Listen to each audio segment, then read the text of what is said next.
नमस्कार, आपका नए और प्रेस वीडियो में हार्दिक स्वागत है। सभी पेंशनर्स, केंद्रीय कर्मचारी, राज्य कर्मचारियों के लिए बड़ी खुशखबरी आई है।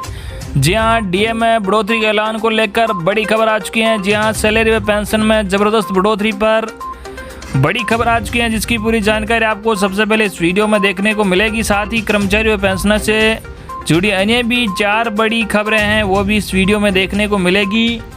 तो बने रहा आप इस वीडियो को लास्ट तक और जानिए इन बड़ी खबरों को सबसे पहले। इससे पहले अगर आपने अभी तक भी इस वीडियो पर एक लाइक नहीं किया तो एक लाइक कर दीजिए, क्योंकि आपका एक लाइक ही हमारी मेहनत का फल होता है। वही चैनल को भी फ्री में सब्सक्राइब नहीं किया तो सब्सक्राइब कर लीजिए, ताकि आगे भी आपको कर्मचारी व पेंशनर से जुड़ी हर एक लेटेस्ट से लेटेस्ट अपडेट सबसे पहले देखने को मिलती रहे। तो चलिए बढ़ते हैं खबरों में आगे। आज की पहली बड़ी खबर आपको बता देगी, केंद्रीय कर्मचारी हो जाओ तैयार, सैलरी के साथ ईपीएफ खाते में भी होगी पैसों की बौछार। जी आपको बता दें कि केंद्रीय कर्मचारी को जुलाई महीने का इंतजार है। जून तक लगी महंगाई भत्ते पर रोक हटने वाली, इसके बाद बढ़े हुए डीए का फायदा मिलेगा। सैलरी में इजाफा होगा, रुकी हुई 3 किस्तों का भुगतान होगा।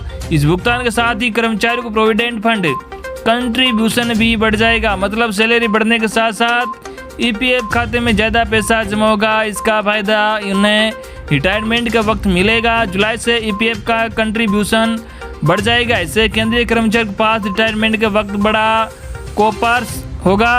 दरअसल 1 जुलाई से महंगाई भत्ता बहाल होने वाला है। पिछले साल से रुकी हुई किस्त मिलनी शुरू हो जाएगी। इसमें जनवरी 2020, जून 2020, जनवरी 2021 की किस्त शामिल है। हालांकि अभी जून 2021 में भी महंगाई भत्ता बढ़ने का ऐलान हो सकता है, लेकिन वो जुलाई के बाद होगा। ऐसे में 1 जुलाई से केंद्रीय कर्मचारी की जेब में 3 किस्त की मोटी सैलरी तो आएगी। साथ ही उनके प्रोविडेंट फंड में भी अच्छा खासा इजाफा होगा। महंगाई भत्ते में होने वाले इजाफे से दूसरे कंपोनेंट्स में भी बढ़ोतरी देखने को मिलेगी।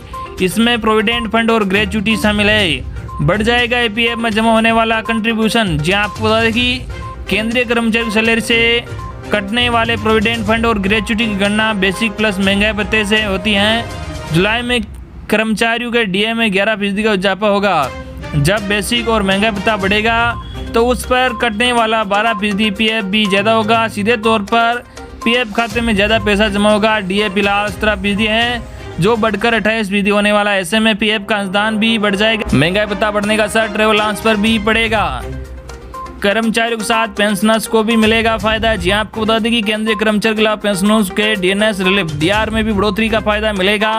उनका डीआर 17% से बढ़कर 28% हो जाएगा। उनकी मंथली पेंशन बढ़कर आएगी। इसका सीधा फायदा करीब 65 लाख पेंशनर्स को मिलेगा। वही अगली बड़ी खबर आपको बता दें कि सरकारी कर्मचारियों के लिए खुशखबरी, केंद्र ने 2 गुना कर दिया वेरिएबल महंगाई भत्ता। पीएफ और ग्रेच्युटी भी बढ़ेगी। जी आपको बता दें कि केंद्र सरकार ने कोरोना संकट के बीच सरकारी कर्मचारियों को बड़ी राहत दी है। दरअसल केंद्र सरकार ने वेरिएबल महंगाई भत्ते को बढ़ाकर 2 गुना कर दिया है। अब ये 105 रुपये से बढ़कर 210 रुपये प्रति माह कर दिया गया है। श्रम एवं रोजगार मंत्रालय के इस कदम से 1.5 करोड़ से अधिक कर्मचारियों का प्रोविडेंट फंड और ग्रेच्युटी बढ़ जाएगा। यही नहीं, केंद्रीय कर्मचारी और वर्कर्स के न्यूनतम वेतन में बढ़ोतरी होगी। इन सभी कर्मचारियों को मिलेगा वेरिएबल डीए बढ़ने का फायदा। जी आपको बता दें कि केंद्र सरकार की ओर से बढ़ाया गया ये वेरिएबल डीए उन 1.5 करोड़ लोगों को मिलेगा जो केंद्र सरकार के अधीन काम करते हैं या सेंट्रल स्पेयर में शेड्यूल्ड एम्प्लॉयमेंट के तहत आते हैं। श्रम मंत्रालय के इस फैसले का फायदा केंद्रीय कर्मचारी, रेलवे कर्मचारी, खनन, ऑयल फील्ड, बंदरगाह के कर्मचारियों को मिलेगा। साथ ही इसका फायदा कॉन्ट्रैक्ट और कैजुअल वर्कर्स दोनों को मिलेगा। इस वेरिएबल डीए रिवीजन को श्रम मंत्रालय ने जुलाई से दिसंबर 2020 के बीच इंडस्ट्रियल वर्कर के औसत कंज्यूमर प्राइस इंडेक्स सीपीआई के आधार पर तय किया है। वेरिएबल डीए में हर 6 महीने के भीतर किया जाता है बदलाव। जी आपको बता दें कि महंगा भत्ता 2 तरह, इंडस्ट्रियल डियरनेस अलाउंस और वेरिएबल डियरनेस अलाउंस होता है। वेरिएबल डियरनेस अलाउंस में हर 6 महीने में बदलाव किया जाता है। खुदरा महंगाई के आधार पर केंद्र सरकार अपने कर्मचारी और वर्कर्स के लिए इसे बदलती है। वेरिएबल डीए का आकलन कंज्यूमर प्राइस इंडेक्स सीपीआई के आधार पर किया जाता है। श्रम मंत्री संतोष गंगवार ने कहा कि वेरिएबल डीए में हर महीने 105 रुपये की बढ़ोतरी से कोविड संकट के बीच केंद्रीय कर्मचारियों को कुछ राहत मिलेगी। श्रम मंत्रालय ने कहा कि ये विभिन्न श्रेणी के कर्मचारियों के लिए राहत होगी। वही अगली बड़ी खबर, बैंक कर्मचारियों पर बरस रहा है पैसा, बैठे बिठाए मिल रहा है अतिरिक्त वेतन। जी आपको बता दें कि बैंक की नौकरी वैसे भी अच्छी मानी जाती है, ऊपर से अब उनको बिना काम के अतिरिक्त पैसा मिलने का रास्ता भी साफ हो गया है।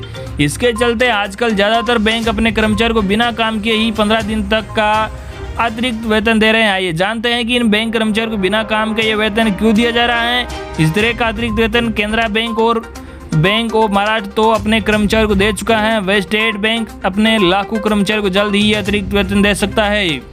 जानिए क्यों मिल रहा है यह अतिरिक्त वेतन। जी आपको बता दें कि दरअसल नवंबर 2020 में इंडियन बैंक एसोसिएशन IBA ने बैंक कर्मचारियों से एक वेज एग्रीमेंट किया था। इसके अनुसार सरकारी बैंक के कर्मचारियों को इंसेंटिव दिया जाएगा।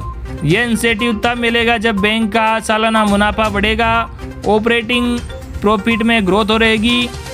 इस समझौते के तहत ही सरकारी बैंक कर्मचारियों की इस वक्त मौज है। बोनस के चलते इन कर्मचारियों को 15 दिन तक वेतन के बराबर का पैसा दिया जा रहा है। जानिए कितना मिलेगा इंसेंटिव। जी आपको बता दें कि समझौते के मुताबिक अगर किसी सरकारी बैंक के ऑपरेटिंग प्रॉफिट में 5% से लेकर 10% तक की बढ़त आती है तो बैंक के कर्मचारियों को 5 दिन का अतिरिक्त वेतन मिलेगा। इस वेतन में बैंक कर्मचारियों को बेसिक सैलरी और DA को मिलाकर भुगतान किया जाएगा। अगर ये ऑपरेटिंग प्रॉफिट 10% से लेकर 15% तक बढ़ता है तो उस बैंक के कर्मचारियों को 10 दिन की सैलरी बोनस के रूप में मिलेगी। वही अगर ऑपरेटिंग प्रॉफिट 15% के ऊपर रहता है तो उस बैंक के कर्मचारी को 15 दिन का वेतन बोनस के रूप में दिया जाएगा।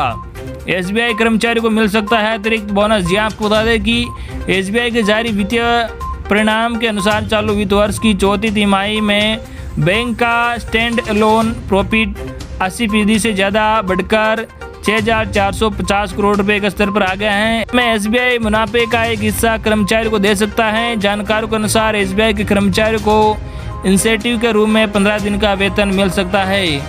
2 बैंक पहले दे चुके हैं बोनस। वही अगली बड़ी खबर आपको बता दें कि 1 जुलाई से केंद्रीय कर्मचारियों का DA हो जाएगा 28%। बढ़ेगी सैलरी और पेंशन। जी हाँ आपको बता दें कि कोरोना महामारी के बढ़ते संक्रमण काल के बीच केंद्रीय कर्मचारियों को जल्द ही खुशखबरी मिल सकती है। पिछले साल कोरोना की वजह से सरकार ने कर्मचारी और पेंशनर्स के महंगाई भत्ता DA और महंगाई राहत DR पर रोक लगा दी थी, लेकिन इस बार ये उन्हें दोबारा मिलना शुरू हो जाएगा। 1 जुलाई से रुका DA और DR मिलेगा।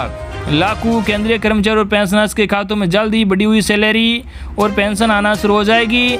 सरकार संसद में कह चुकी है कि 1 जुलाई 2021 से इनका रुका हुआ महंगाई भत्ता और महंगाई राहत DR फिर से शुरू कर दिया जाएगा। महंगाई भत्ता जो अभी 17% की दर से मिलता है, इसमें 11% का इजाफा किया जा सकता है, यानी ये सीधा 28% होने की उम्मीद है। समझिए कैसे। ये आपको बता दें कि मोदी सरकार ने कोरोना महामारी को देखते हुए केंद्रीय कर्मचारी और पेंशनर्स का 1 जनवरी 2020 से 1 जुलाई 2020 और 1 जनवरी 2021 का DA और DR रोक दिया था। अब सरकार ने साफ कर दिया कि 1 जुलाई 2021 से उन्हें रिवाइज दरों पर वापस शुरू कर दिया जाएगा। लाखों केंद्रीय कर्मचारी और पेंशनर्स के लिए बड़ी राहत की खबर है। मीडिया रिपोर्ट में छपी खबरों के मुताबिक अभी कर्मचारियों को 17% की दर से DA और DR मिलता है, वो बढ़कर 28% हो सकता है। DA में बढ़ोतरी का भी मिलेगा फायदा। जी आपको बता दें कि पिछले महीने ही वित्त राज्य मंत्री अनुराग सिंह ठाकुर ने राज्यसभा में एक लिखित जवाब में बताया था कि 1 जुलाई से केंद्र सरकार के सभी कर्मचारियों को DA का पूरा फायदा मिलेगा।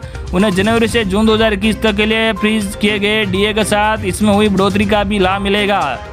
28% DA होने का गणित भी समझ लीजिए। जी हाँ आपको बता दूं कि 1 जुलाई से केंद्रीय कर्मचारियों को सैलरी और पेंशनर्स की पेंशन में जबरदस्त उछाल देखने को मिलेगा।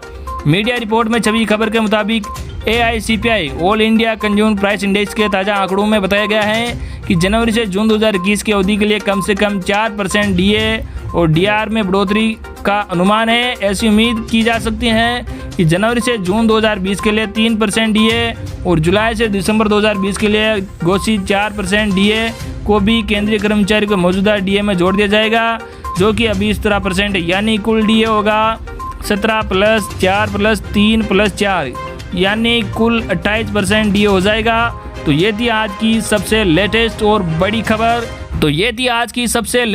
बड़ी खबरें जो हमने आप तक पहुँचाई है। आई होप कि आपको आज की हमारी सभी के सभी लेटेस्ट खबरें पसंद आएगी। इस वीडियो पर ज़्यादा से ज़्यादा लाइक और इस वीडियो को ज़्यादा ज़्यादा आपके मिलने वालों के पास ज़रूर शेयर करना, ताकि उन तक भी DA से जुड़ी लेटेस्ट खबर पहुँच सके। धन्यवाद।